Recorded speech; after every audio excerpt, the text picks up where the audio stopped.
Welcome to the second part of this tutorial about basic concepts and techniques for wideband beamforming. Okay, we will talk about the remaining three sections. And section 4 is design of adaptive beamformers. So as mentioned earlier, so in many applications, we often need to adjust the beamformer's coefficients according to the received array data to achieve an optimal solution to the specific scenario. And when the environment keeps changing, the coefficients need change too. Okay, for example, you may the number of signals may change, and the directions of the signals may change, and the statistics of the signals may change. And this class of beamformers often employ all kinds of adaptive algorithms to update their coefficients. And in this part, we discuss two commonly used adaptive beamformers. Okay, one is called reference signal based. The other one is called linearly constrained minimum variance beamformer. Okay, first the reference signal based beamformer. Okay, so if there's a reference signal available, then the beamforming can be performed using a standard multi-channel adaptive filter. Okay, so one example, one scenario that, okay, you have a reference signal available is in communications. So when you do channel estimation, you send a known signal to the receiver side, right? So at the receiver side, you have a copy of the transmitted signal. So that's a reference signal available, that kind of scenario. So this is the structure.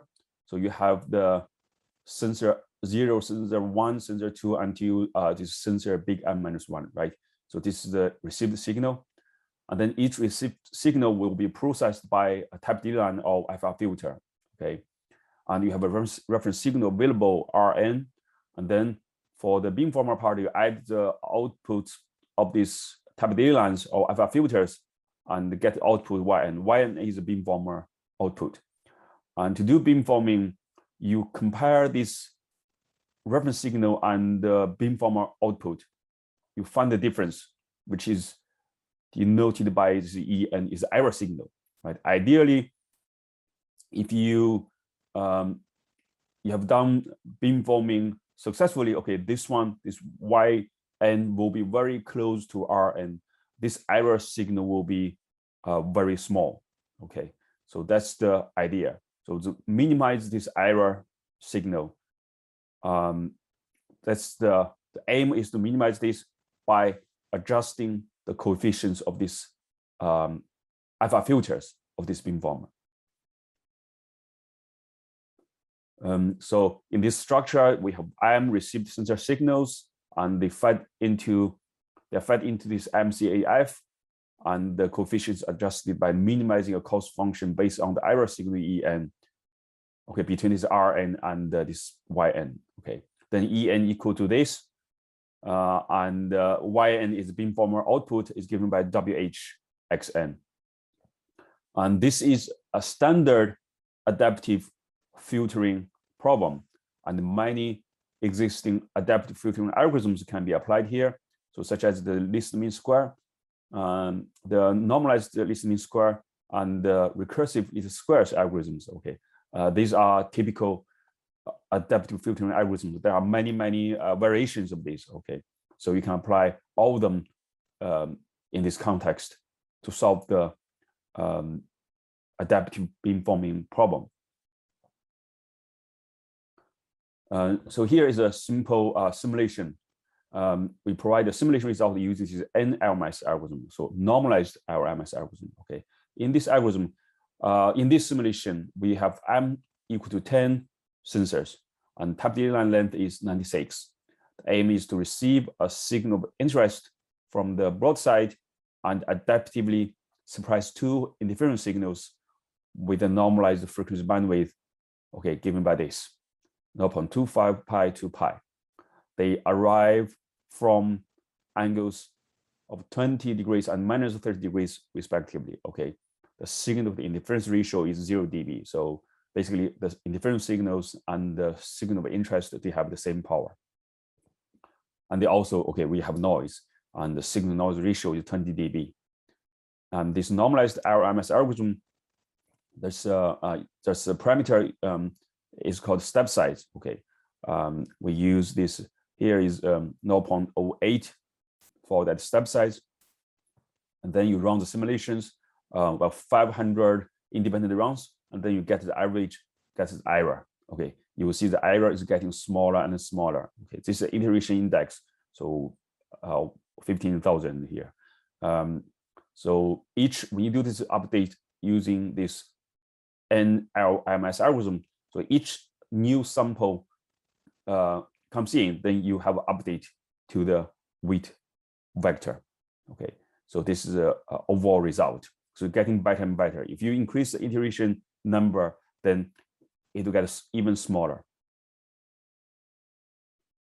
And then at the end of this adaptation, you can take a copy of the weight vector and then use that weight vector to draw the beam pattern. And here is a example. So you see, you have a main beam in the 0 degree broadside because that's where the signal of interest come from, right? And then you also have these two nulls here, these two. Okay, one is minus 30 degrees, one is 20 degrees. So basically, you have done, I've achieved a satisfactory beamforming result. Okay, for this reference signal-based beamformer. If a reference signal is not available, okay, so in most cases, okay, a reference signal is not available. So in this scenario, if we don't know anything about the signal, can we still do beamforming? Okay, there's one class of beamformers called blind beamformers. Okay, like blind wideband beamformer. Okay, in that case, you don't know anything about the signal, where they come from, and their exact waveform information you don't know. But you may make another assumption, like they are independent. So assume the signals arriving from different directions, they are independent of each other. Then in that case, by knowing that, or just knowing that, you can still perform adaptive beamforming, effective beamforming to extract the signal interest from the mixtures. But that's not the topic of today's tutorial. So here we will focus on another scenario. Okay, you don't have a reference signal, but we know where the signal of interest comes from. Okay, that's another scenario. So we know the DOA angle of the signal of interest and their bandwidth range. So in this case, how do we do beamforming? In this case, okay, we can impose some constraints on the array coefficients and adaptively minimize the variance of power. If it's zero mean, then variance and power will be the same. So we minimize the variance or power of the beamformer output subject to the imposed constraints. And this idea leads to the well-known LCMV beamformer. Okay. And this constraint, so how do we design this constraint? So in order to ensure that any signal having a frequency omega 0 and DOA angle theta 0 passes through the beamformer with a specified response G0, then we can set this constraint. So the theta 0, omega 0, that's a steering vector for that direction and frequency, right? So WH times this equal to G0, that means the beamformer will have a response given by G0 to that direction and frequency. So you set this constraint, at the same time, you minimize the variance. So here, the variance is the output power, okay, or variance is given by this for zero mean signals. Given by this, and this R-axis is the observed correlation matrix, okay, correlation matrix of the received data. And then the problem is minimize the power of variance, minimize the variance, and subject to this constraint. This constraint will ensure that, okay, whatever changes you apply to this weight vector, it will have the desired response to the signal of interest. And under this condition, if you minimize this variance, that means you can only minimize the contribution from the interference signals and noise, right? So you are reducing the contribution from interference signals. And so as a result, you have suppressed the interference signals by doing this minimization. Okay, that's the idea of this LCMV beamformer. So the single constraint formulation can be generalized. So here is just one single frequency, one single direction, and you can increase the number. So multiple frequencies, multiple directions, for example, you can put more D8, different D, right? And then here you have different response. Here you have got a vector, here you got a matrix. So basically the general form will be CHW times W equal to F. Just the general constraint equation. So in here you have R, this F is R dimensional. So R by one vector, and this C is called constraint matrix, is MJ times R, okay, MJ by R dimensional matrix. So basically you have R linearly independent constraints applied to this W, okay, and then minimize this subject to this constraint, and you can solve the problem using the method of Lagrange multipliers, and you have a closed form solution, okay, given by this. That's the LCMV beamformer, and these constraints imposed on this LCMV beamformer ensure that the beamformer has a required response to signals arriving from specified angles and given frequencies, no matter what values are assigned to the weights. And there are, for different applications, there are different constraints, and one of which is that, so one commonly used or a special case, you can consider it as a special case of this general formulation, okay, is that for prescribed direction, the response of a ray is maintained constant. So the resultant beamformer is referred to as the minimum variance distortionless response beamformer. So you have a distortionless response to the signal of interest, okay, or to the specific direction. Okay, so we call this MVDR beamformer. It's a special case of this LCMV beamformer, although it's a special case, but it's widely used.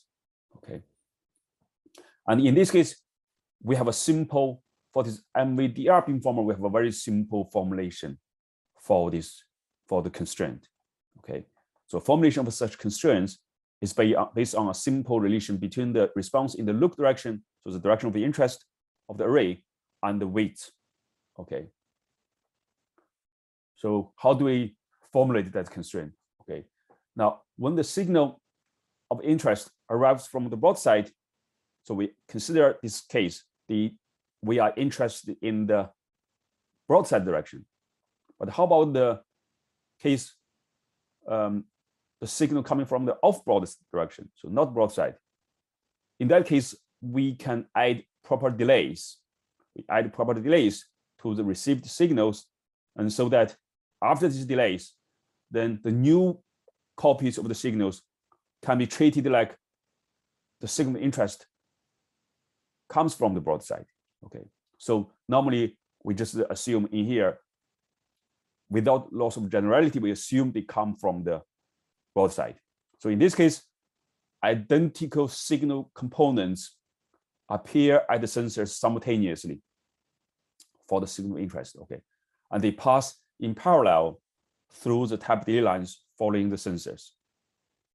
So remember the tap delay line based wideband beamformer, right? You have sensor 0, sensor 1, sensor 2, and sensor big M-1, right? And each one is followed by a tap delay line. So the signal comes from the broadside, then arrive at these sensors at the same time. So each sensor will receive exactly the same signal interest, no relative delay. Okay, no relative delay. So it passes through, and you add them together, and then this will be equivalent to what? Equivalent to a single sensor with a single tap delay line, and each like this. So single sensor with a tap delay line, single tap delay line, and these taps of this tap delay line are given by F0, F1, F2, and so on. And this F0 will be equal to the sum of the coefficients for type 0 for all these big M sensors. So F0 will be equal to the sum of W00, W10, W20, W big M minus 10. So it's basically given by this equation. So when J is a type position, right? For J equals to 0, and here is 0. So W00, W10, 20, and the big M minus 10. And for J equal to 1, here will be 0, 1, 1, 1, 2, 1, and so on. Okay, that's the values for this type delay line coefficients. And so these summed weights from one single temporal FR filter specifying the frequency response of beamformer to the broadside signal and must be selected appropriately to give the desired response in the look direction. Okay. So in this MVDR beamforming, we want to have a distortionless response, right? So we could choose what? This response could be a pure integer delay. So one of the types is 1 and all the others are 0. So basically, for example, if you assign a value of 1 to this and all others are zeros, then in this case, the look direction, the broadside signal will come out of this beamformer output with a delay by 1 unit. Okay, this is 1 unit delay. Okay, and if we set this to be 1, all others to 0, then the delay will be 2 units. Okay, and without any other distortion. So following this idea, the constraints can be designed like this. So CHW equal to F. Here, F is you have this J of them. So you have F0, F1, Fj minus 1, big J minus 1. So you have big J of them, right? And then this C is a diagonal matrix, but each diagonal, block diagonal, okay, each diagonal is got C0, C0, C0, C0, right? And C0 given by 1, 1, 1, 1, 1 is M by 1. Okay, if you use C times this equal to this, that means the first big M elements in this W, you add them together, they should be equal to F0. And you add the second big M elements of this W, then equal to this, and so on. So that's the way to design this. And to make sure you have a distortionless response, then you can set any of these values, these big J values, to be 1, all others to be 0, then you will have a distortionless response. So that's the design for this MVDR beamformer. Okay. Now, in this optimal solution, you see, you need to estimate the correlation matrix of the received data, right? But as I said, this may be changing, right? This may be changing. And so another way is, okay, if it's changing, then you don't need to estimate this. We can update, we don't obtain this optimal solution directly, okay? We do this update one by one. So basically, for each new sample of the data come in, then you can do one update, and you do this iteratively. And it's like adaptive filtering problem. It's like, okay, so but it's constrained. So you can solve this LCMV beamformer using an adaptive algorithm. Okay, this is called Frost algorithm. Okay, it's a constrained adaptive algorithm. So this in this equation, you don't need to estimate the correlation matrix. You see, you use P is only related to the constraint matrix C, and the CF, you know this already. So here's Wn, just the value of W for the last round, and then the next round is n plus 1. This iteration index is n, and then this En, that's the error at index at this n. Xn is the received signal at n. Okay. So that's the constraint optimization. You can either obtain this or using this adaptive algorithm to update W. Okay, but there's another way. So instead of using the above constraint adaptive algorithm, the LCMV beamformer can also be implemented by the generalized settable counselor, so GSC. And the GSC can be considered as a scheme for transforming the constraint minimization problem into an unconstrained one, so that the standard unconstrained adaptive algorithms can be employed in the new structure directly. Okay. The idea is, okay, for these two conditions of this LCMV beamformer. So one is the constraint, the other one is minimize the variance, right? For this, to meet this, okay, the idea is we decompose this W into two orthogonal components. So like W equal to WQ minus V, okay? So the two components, these two components are orthogonal. So this WQ lies in the range of matrix C, and the V is in the null space of C, so that WQ and V, they are orthogonal with each other, right? Because V lies in the null space of C, so CHV will be equal to 0, okay? And since the range and null space of matrix span the entire space, so this is a general decomposition can be used to represent any vector W. So this any vector W can be expressed in this form. This is general decomposition, okay? To meet the constraint CHW equal to F, then you substitute this into this constraint equation. You see what? CHW will be equal to CHWQ minus CHV, right? We know CHV equal to 0 already. So you have a result, the final result is CHWQ equal to F. So using this equation and pseudo inverse of CH, then you can obtain WQ using this. Basically, for this decomposition, you know WQ already based on the constraint equation. So that's WQ. And for this WQ, we have a special name, okay? So in a quiet environment, so quiescent condition, where the received signal consists of white noise only, so no any other signal, just noise, white noise.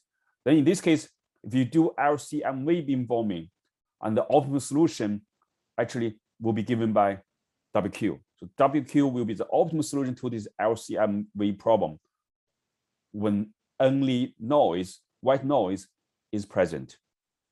So for this reason, WQ, so we give the name, so quiescent vector. So we call this WQ quiescent vector. Okay.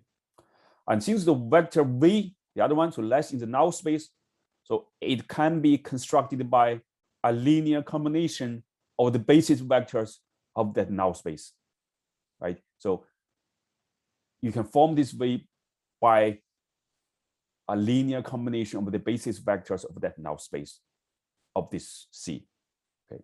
And if the columns of this matrix B form such a basis, where R is the rank of C, right? And then this CHW will be equal to 0, because B is the B. So this matrix B consists of all the basis vectors of the null space of this C. So CH times B will be equal to 0. And from this C, actually the matrix B can be obtained from C using some orthogonalization methods. So you orthogonalize this C to find this null space, and then the basis vectors, and then you can construct B using those basis vectors.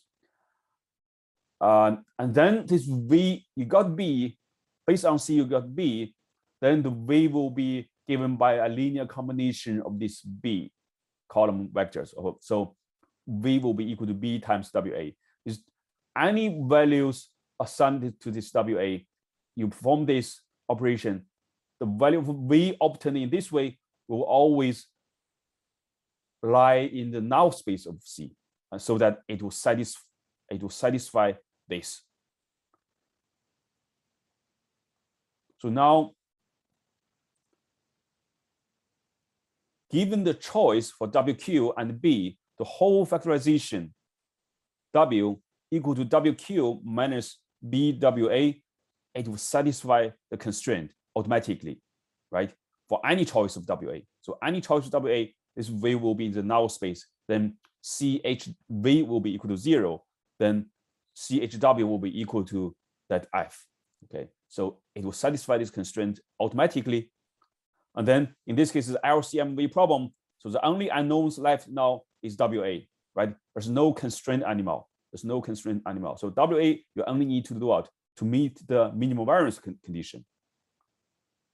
So this is the unconstrained problem, optimization problem. So it's not subject to any constraint anymore. So here is the evolution of this whole idea. This is the original LCMV formulations. You have a W, this input data vector, and they have this weight vector. You have the apply this weight vector to this X, you got the beamformer output. But this weight vector, you need to subject this to this constraint equation. And then to remove this constraint, so you decompose this W into two parts. V will be in the null space of this C, WQ in the range. So that this decomposition, okay, by doing this decomposition, you have removed the constraint, okay. But you need to make sure this V, it lies in the null space. How can you do that? Achieve that?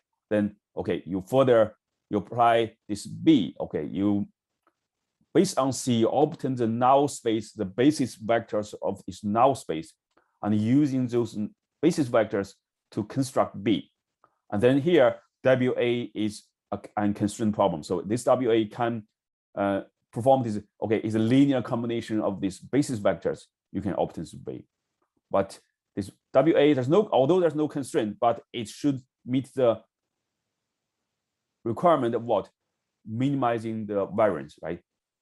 So this is the variance, right? This is the variance. You minimize the variance, but you look at this structure, it's exactly the same as a standard adaptive filtering problem, right? You see, you have DN, this part, upper path is like a reference signal. Here is like a this adaptive filter coefficients. And you compare these two, take the difference. This is the error signal. So in this GSC, this beamformer output can be treated as the error signal of this adaptive filtering structure. Because there's no constraint for this WA, then it's an unconstrained problem, optimization problem. And you can apply any adaptive filtering algorithms to this, okay, to solve the problem. Okay, so that's the generalized sidelobe canceller and a simulation. So you have 10 sensors and J equal to 48, and the aim is to receive a signal interest from the broadside and adaptively suppress two wideband interference signals with a normalized frequency bandwidth omega arriving from DOA angles -30 and 40 degrees respectively. Okay, the signal to interference ratio is -20 dB, so we have a very strong interference, and SNR is 20 dB. And for this adaptive part, we use the standard adaptive algorithm. Okay, again, it's normalized RMS, and the step size is 0.1. And then here is to apply this and calculate the error. It's getting smaller and smaller. Okay, so it's converging and it's working. And if you look at the beam pattern at the end, so you have these two nulls at these two interfering directions, right? So you have achieved a satisfactory beamforming result. Now we talk about section 5, so sparse array design for wideband beamforming. And first question is, okay, why do we use sparse arrays? Why don't we just use uniform linear array? Okay, uniform linear array, they have adjacent spacings smaller than or equal to lambda over 2 to avoid the spatial aliasing problem. But for sparse arrays, they have non-uniform spacings. They allow a mean adjacent separation to be larger than lambda over 2, so which leads to a larger aperture size for given number of sensors. And the less number of sensors implies a saving in cost, weight, etc. And if you look at the other problem in array signal processing, DOA estimation, then you know, okay, sparse arrays can provide much more degrees of freedom for DOA estimation. So that's additional advantage than the URA for DOA estimation. And because it's not uniform, the sparse array is not really following. So in general, for beamforming, you don't know where you should put the sensors. So location optimization, sensor location optimization is required for sparse array for beamforming. And in this part, we briefly introduce the compressive sensing-based methods for sparse array design, which is usually achieved where this L1 norm minimization. Okay. First, the narrowband case. How do we design narrowband sparse array? Okay, a narrowband sparse array can be designed based on the CS principle by finding the minimum number of non-zero valued coefficients that can still give an acceptable response. So this is W coefficient vector of this array, and you minimize the number of non-zero valued coefficients. And subject to a constraint, this constraint is PR, is a vector holding the desired beam response at sampled frequency points omega k and angle theta L. And so you have a big K and a big L of them. Okay, and okay, here this K is the number of points, frequency points you sample. It's not the number of signals impinging on the array. Okay, so S is a matrix composed of the steering vectors at the corresponding frequency omega k and angle theta L. And so WHS gives you the designed response for those points. And you compare these two, you have this error, right? You put the limit given by this alpha. So alpha places a limit on the allowed difference between the desired and designed responses. So why can we achieve a sparse array result by doing this minimization? Okay, the idea is, okay, consider this example. You have aperture like 1 meter, and you sample this 1 meter, this aperture by 1,000 points. And for that, basically every 1 millimeter, right? So you put a sensor to these 1,000 locations. So as a result, you have a uniform linear array of 1,000 sensors. They have a spacing of adjacent spacing of 1 millimeter, right? So very close to each other. And then each sensor, you can apply a coefficient, one single coefficient, right? So overall, you have a narrowband beamformer. And to put this weight vector in here, so you minimize the number of non-zero valued coefficients or maximize the zero valued coefficients of these 1,000 coefficients, right? And at the same time, make sure this W will satisfy this, basically giving a desired response or giving a designed response as close as possible to this desired one. So the difference is upper limited by this alpha. And suppose at the very end, after this minimization, you check the result. Okay, 990 of the coefficients in this W are zero valued. So only 10 of them are non-zero valued. Because you have a zero valued coefficients, all those corresponding sensors, you can remove them from this beamformer, right? Because they have zero valued coefficients. And you only have 10 non-zero valued coefficients, so you have only 10 sensors left. And their locations will be specified by the locations of these non-zero valued coefficients is W, in this W. So after performing this optimization, you have 10 sensors left with their corresponding locations, then you have achieved a sparse array design result. So that's the idea. And in practice, so L1 norm is used as an approximation to this L0 norm. Okay, it's a convex problem now, so you can solve it easily using existing convex optimization toolboxes. And the sparsity of the solution can be enhanced by minimizing a series of weighted L1 minimizations. So this one, so L1 norm is an approximation to L0. Basically, we try to have a better approximation. So how can we achieve a better approximation? And the idea is you do iteration. So each iteration, you perform this something like this minimization. For example, for first round, you just perform this standard one, first round. And after you obtain the result, you check their values. So this I is an iteration number. So you consider the first iteration, first one, okay, the initial result as 0, okay, I equal to 0. Now, if this WM0 is very small, then you apply a weighting term which is very large. So this, you see, I equal to this part, add epsilon a very small value, okay, and inverse. So when this is very small, this will be very large.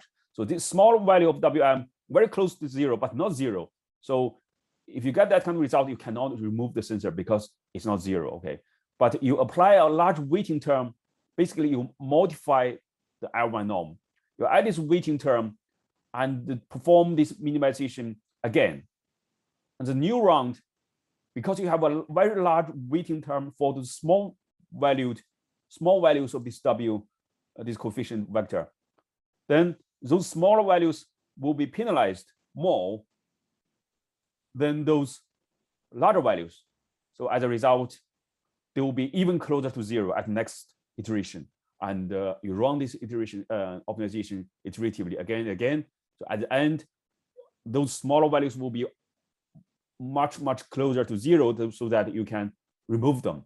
Okay, so you get a sparser result. So smaller coefficients lead to large weighting term, and therefore they are penalized at the next iteration, while large coefficients give small weighting term more likely to be replicated at the next iteration. And although these equations 70 and 71, so these two solutions are effective in the design of narrowband arrays, they do not guarantee a sparse solution for the wideband case. Because for a wideband sensor array, G larger than 1, there are multiple coefficients associated with each sensor location. These two equations, 70 and 71, they just look to minimize the number of non-zero valued coefficients without considering which sensor location they are associated with. So for the wideband case, if you want to remove a sensor, then you need to make sure all the coefficients associated with that sensor are 0 valued, right? If one of them is not 0 valued, all others are 0 valued, then you still need to keep that sensor in the result. So as a result, we need to reformulate the problem to simultaneously minimize all coefficients along a given TDL. And this is done by following a similar scheme to what's used in complex valued L1 minimization. Basically, it's a group sparsity problem. Okay, it's a group sparsity problem. So you minimize this, we call it L21 norm. Still L1 norm, but is modified. You see, this is the same. This is a constraint for the beam pattern. Okay, so WM0, WM1, and WMG-1. So this is the coefficients associated with sensor M, right? So we put this into this column, okay, new column, okay, form a new column vector. And then we calculate the L2 norm. We put all the L2 norms into a new vector and calculate the L1 norm. So basically, it's this L21 norm, okay? You put all the coefficients of sensor M into this column vector, calculate the L2 norm, and then put all these L2 norms into a new vector and calculate the L1 norm. So this is the new formulation, and in this way, we can obtain a result, a good sparse array design result for wideband beamforming case. Okay, and if needed, we can add extra constraint, okay, to ensure that a frequency environment response is achieved. So you can add other constraints in the design. Okay, like robustness. Okay, you want to have a robust design, you add a robust constraint here. Okay. As with the narrowband design, it's possible to enhance the sparsity of the solution by converting it into a weighted minimization problem that is iteratively solved. So you can apply this idea to this case too. Now, design example. So you have a broadside direction, main beam, and side lobe, and you have this frequency range of interest. You have this reference. So basically, we're trying to design a frequency environment beamformer. Okay, this reference pi, and you choose 100 potential active locations spread over a aperture of 10 lambda, and alpha is 0.9, and TDR length is 25. And this is the resultant antenna and their locations. So you have 11 of them. This is the beam pattern. And here is another one, is off broadside. So the main beam is not pointing to 0 degree broadside, but to this 35. And you got the sidelobe region. And that's the frequency range of interest. We have reduced the range from pi to 0.9 pi, right? Because for off broadside, it's more difficult. Okay. And you have a reference frequency. When you calculate this frequency environment constraint, it's 0.9 pi, and alpha is 0.82, and TDR length is 25. And here's the design result. Again, you have a satisfactory result. Have 16 sensors. Okay, so more than this 11, because as I just mentioned, so for off broadside main beam design, it's a more difficult problem. You need more sensors. Okay, in general. Now the summary. Okay, in this tutorial, we first introduced the basics about both narrowband and wideband beamforming, and in particular highlighted the motivation for a wideband beamforming structure. Then we studied the fixed wideband beamformer design problem and focused on the least squares based approach for both general wideband beamformer design and the design of frequency environment beamformers. Afterwards, the adaptive wideband beamforming problem is presented with 2 beamformers introduced, and the reference sequence based and LCMV beamformer. And we also talk about the alternative implementation of this LCMV beamformer, which is called JSC. And finally, the sparse array design problem or sensor localization optimization problem is studied. A CS-based approach is provided. And there are numerous variations and extensions of the presented problems and designs in literature, such as various robust, fixed, adaptive wideband beamformers, and those with additional constraints meeting specific application requirements. So one example is white noise gain, right? You want to suppress the white noise gain of the design, so you can add those constraints. And here is a list of references directly related to this tutorial. There are 20 of them. Certainly there are much more than this. Okay, I just give you these 20 which are related to this tutorial directly. Okay, and you can find more references from the reference list of these papers. That's all. Okay, thank you very much.